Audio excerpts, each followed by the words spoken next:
Today we have come here to attend a wedding of our brothers and sisters, Sahajyogi.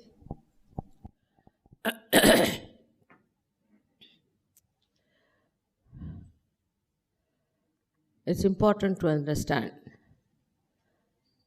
that marriage is a very important thing in Sahajyoga. Because the basis of society is a family. And our society should have very good families. That's why we are paying so much attention to these weddings, that they should make good family.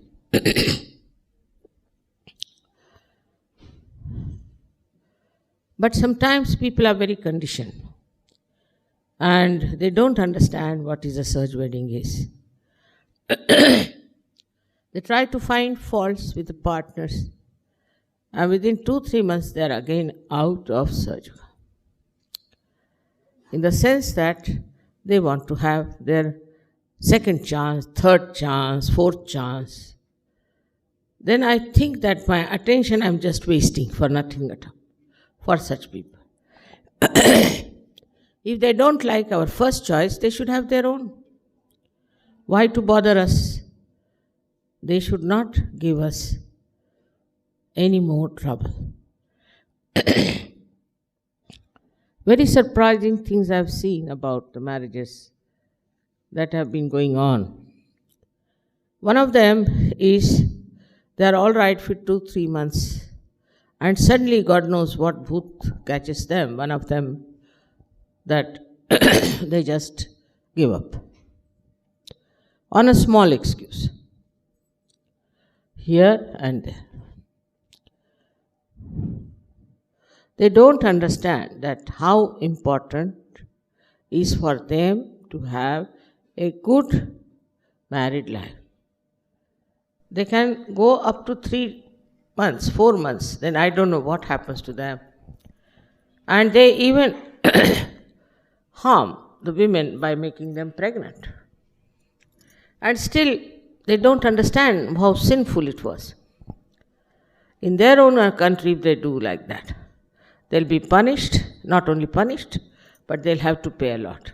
But they take advantage of Sahajyoga, marry someone, and then try to be funny. Such people are really, I can't understand. So in the beginning only, when we have selected, you better say no. I could say from the photographs itself which girls, which boys will say no. But I said, you try and test me. Exactly the same girls and boys have said no to this. But thank God, at least they have said it. But once they have said no, they should not trouble us anymore. They can select their own. We are not going to have 5-6 chances, 7 chances.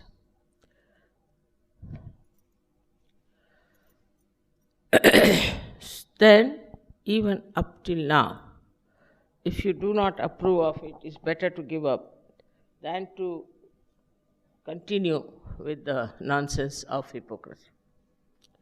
It's not fun. It's not some sort of just a game, but it's a serious thing. If you haven't got that maturity, that seriousness, you should not agree to marry for any reason. Then, after marriage, you find, supposing, few things here and there, you have to continue. Otherwise, you are just like other people who go on divorcing 3 times, 4 times. Especially for Russian men, I must tell you, I have had very bad reports about them. That they ill-treat their wives as it is. Very much. And they treat them just like slaves. And I am ashamed to say that so many Russian girls are coming to India and to Turkey to live like prostitutes. And I asked them, why are you doing it? Some of them said, we are not married, we don't want to marry. Because they don't treat us well. And secondly, Some of them have said, we are married, but our husbands will treat us, so we are not going to be with them. In such a large scale, in Turkey, thousands of them are coming. Thousands.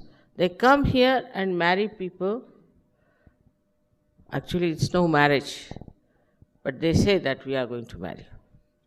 It's an Islamic country. The men can say only talaq, talaq, talaq, and the marriage dissolves.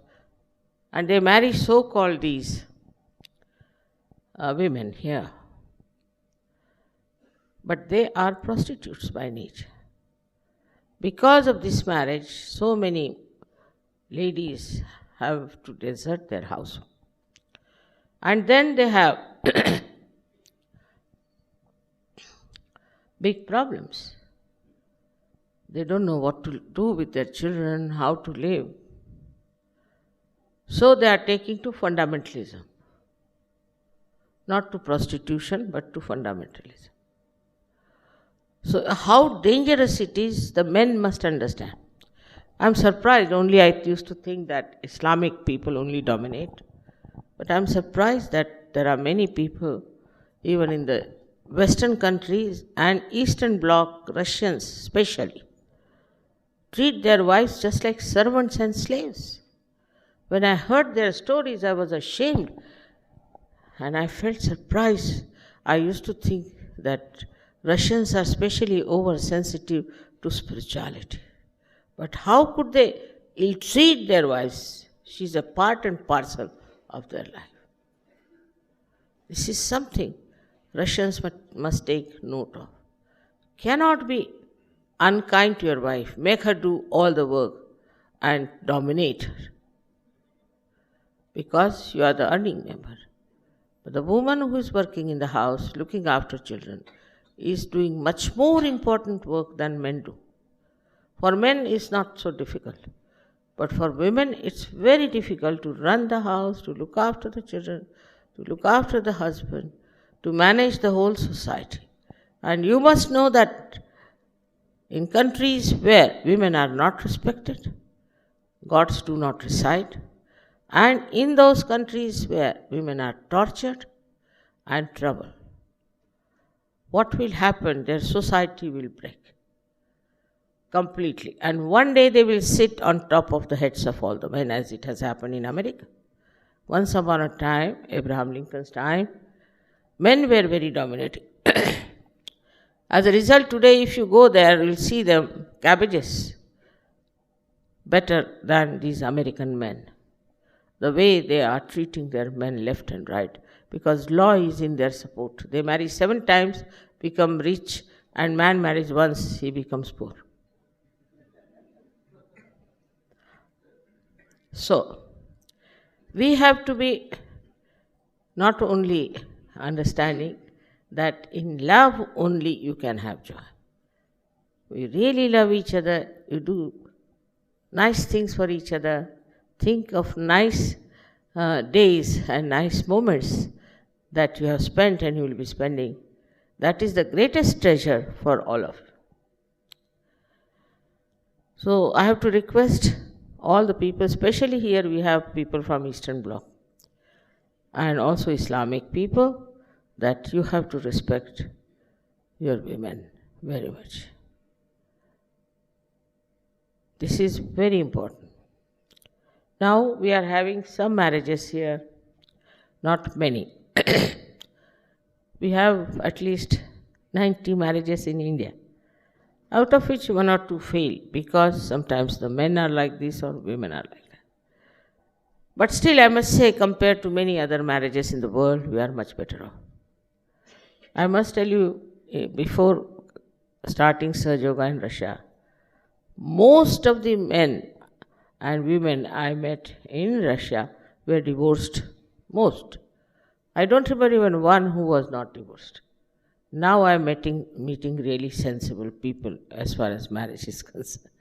Otherwise it was horrible. And one person would have 1 wife, then 2nd wife, then 3rd wife, and you would not even remember who is this one, either a wife or a sister or a daughter.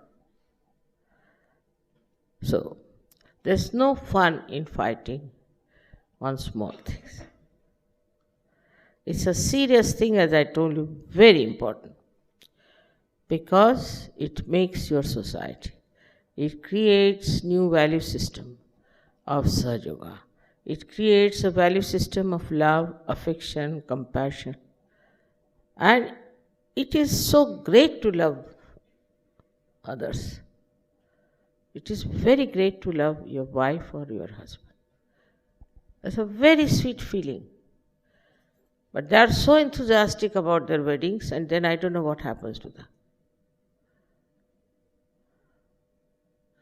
So today again, at this moment, I have to tell you, please rethink. If you want to marry, please marry. Otherwise, don't marry. Again and again, I want to tell you that if you don't like a person, just don't come for your wedding. I'll be very happy with that. But then, of course, you will have to find your husband or wife. We are not going to bother our heads. You know that I'm so busy. The marriages which were fixed here, whole night I was sitting till 6 o'clock in the morning. 6 o'clock in the morning. Despite that, there are some great ladies who have said, we don't want to marry.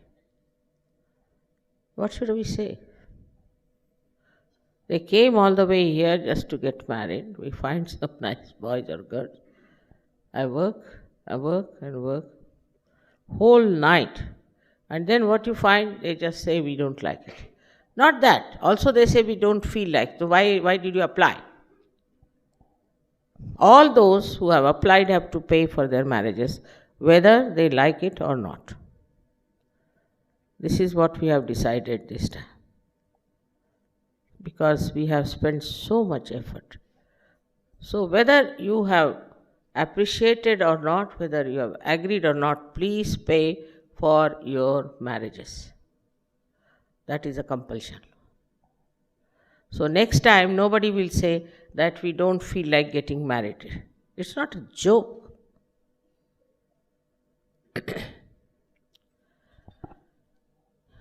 I'm sorry, I'm little hard because I have seen some cases which doesn't justify anything. Doesn't show it's Sahaj. So, Sahaj wedding is a wedding for a very great work. It's not a sacrifice. But you need really wise and mature people to have a Sahaj marriage. So please understand, if you don't feel like marrying even now, just say no and don't play with it. It's dangerous. See, there are so many blessings of Sahajyoga, but certain things are dangerous. So be careful, because you cannot hurt any Sahajyogi for anything whatsoever. So if you don't want to marry, you are welcome. Again and again, I am telling you that it's a very, very beautiful moment when you are getting married. It's a very beautiful time. You cannot fathom the joy at that time.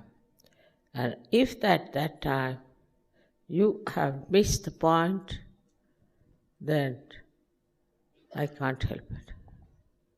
Later on also, try to improve your understanding. It's not a mental thing to get married. It's not an emotional thing to get married. In Sahajyoga, it is spiritual. And so please try to understand, you have to respect each other because you are Sahajyogis. And others should be respected. We'll show you what are the 7 conditions you have to go through.